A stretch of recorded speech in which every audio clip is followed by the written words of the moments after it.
Hi friends, हमारा आज का टॉपिक है how to find area of curve shape.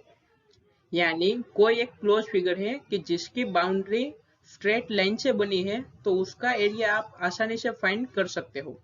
लेकिन अगर कोई कर्व शेप की फिगर है तो उसका एरिया आप कैसे फाइंड करोगे उसके बारे में हम बात करेंगे। अगर ऐसी कोई फिगर हो कि जो स्ट्रेट लाइन से बनी है एंड रेगुलर शेप नहीं है तो भी आप उसका एरिया आसानी से फाइंड कर सकते हो। एंड उसको भी आप ट्रायंगल या फिर रेक्टेंगल उसमें कन्वर्ट करके आप आसानी से उसका एरिया फाइंड कर सकते हो। लेकिन जरा सोचो कि ये शेप की जगह ऐसा कोई शेप हो कि जिसकी बाउंड्री कर्व शेप से बनी है। यहाँ पर आप देख सकते हो कि ये जो बाउंड्री है वो सारी बाउंड्री कर्व शेप से बनी है। तो उसका एरिया आप कैसे निकालोगे? तो उसका आइडिया आता है लिमिट से कि एरिया ऑफ शेप निकालने के लिए हम इंटीग्रेशन का यूज करेंगे। शुरुआत के टाइम पे अगर ऐसी कोई फिगर है कि जिसकी बाउंड्री स्ट्रेट लाइन से बनी है तो उसका एरिया आप आसानी से फाइंड कर सकते हो, जैसे मैंने पहले बताया। लेकिन अगर हम सर्कल की बात करें कि जो एक सिंपल सा शेप है जो रियल लाइफ में बहुत जगह पर यूज होता है, तो उसका एरिया आप किस प्रकार से निकालोगे? तो जरा इसके बारे में सोचो। तो दो ग्रीक मैथमेटिशियन ने उसका सॉल्यूशन दिया कि कोई एक सर्कल है, उसको आप एक छोटे स्क्वायर एंड बड़े स्क्वायर के बीच में फिट करो कि जिससे कुछ इस प्रकार की फिगर बने। एंड जो छोटा वाला स्क्वायर है उसका एरिया निकालो एंड बड़ा वाला स्क्वायर है उसका एरिया निकालो। एंड उसके ऊपर से जो सर्कल है उसके एरिया का आंसर आप अप्रोक्सीमेट निकाल सकते हो। अगर हम स्क्वायर की जगह पर पेंटागन एंड हेक्सागन ऐसे ही ज्यादा एंगल वाला पॉलीगॉन लेते जाए तो हमें एक्यूरेट आंसर मिलता जाएगा। ये मेथड को हम मेथड ऑफ एक्सॉस्टेशन कहते हैं। ये शेप आपने पढ़ा होगा एंड ये शेप को हम पैराबोला कहते हैं। तो इसका एरिया आप कैसे निकालोगे उसका आंसर आर्किमिडीज ने दिया कि यहाँ पर जो शेप यूज होता है वो ट्राइंगल है।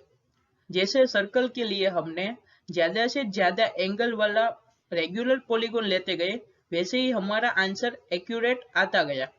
लेकिन पैराबोला के लिए वो शेप काम नहीं करेगा, वो आप आसानी से वेरीफाई कर सकते हो। तो यहाँ पर कौन सा शेप यूज करोगे? तो उसका आंसर है ट्राइंगल।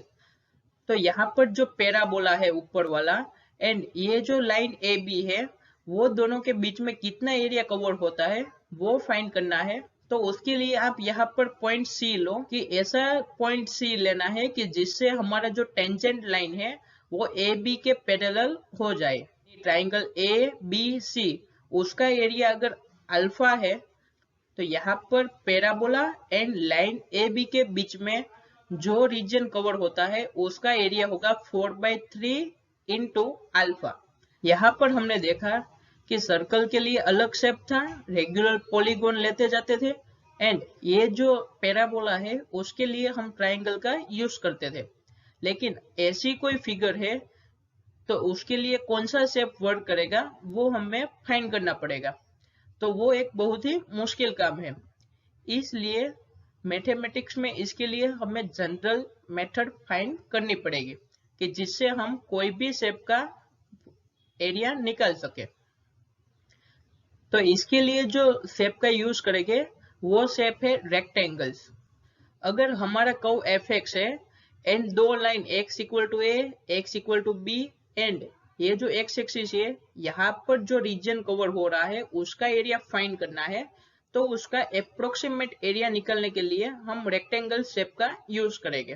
तो यहाँ पर आप देख सकते हो कि ये जो रीजन हमें था उसके लिए मैंने 5 रेक्टेंगल्स ड्रॉ किए एंड उसका जो रेक्टेंगल का एरिया होगा वो एरिया हमारा जो रिक्वायर्ड एरिया है उसके बराबर होगा। अगर मैं 5 रेक्टेंगल की जगह 10 रेक्टेंगल लेता हूँ तो मुझे और ज्यादा अप्रोक्सीमेट आंसर मिलेगा। तो अगर आप इन्फिनेटली मेनी रेक्टेंगल लेते हैं तो आपको प्रिसाइज एरिया मिल जाएगा। तो उसको हम एक एग्जांपल की मदद से देखते हैं कि हमें फाइंड करना है एरिया अंडर द कर्व और वो कर्व है y is equal to x square and हमें जो पॉइंट है वो 0 एंड 1 के बीच में यानी यहाँ से यहाँ तक का ये जो इतना एरिया है उसकी वैल्यू हमें फाइंड करनी है। तो अगर यहाँ पर जितना एरिया कवर हो रहा है उसकी वैल्यू एस है, तो उसकी वैल्यू 0 और 1 के बीच में ही रहेगी।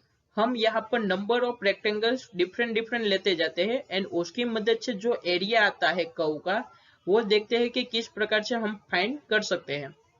अगर मैं यहाँ पर 4 रेक्टेंगल्स ले रहा हूँ तो उसका जो एरिया अंडर कर्व आएगा उसकी वैल्यू आ रही है 0.46875।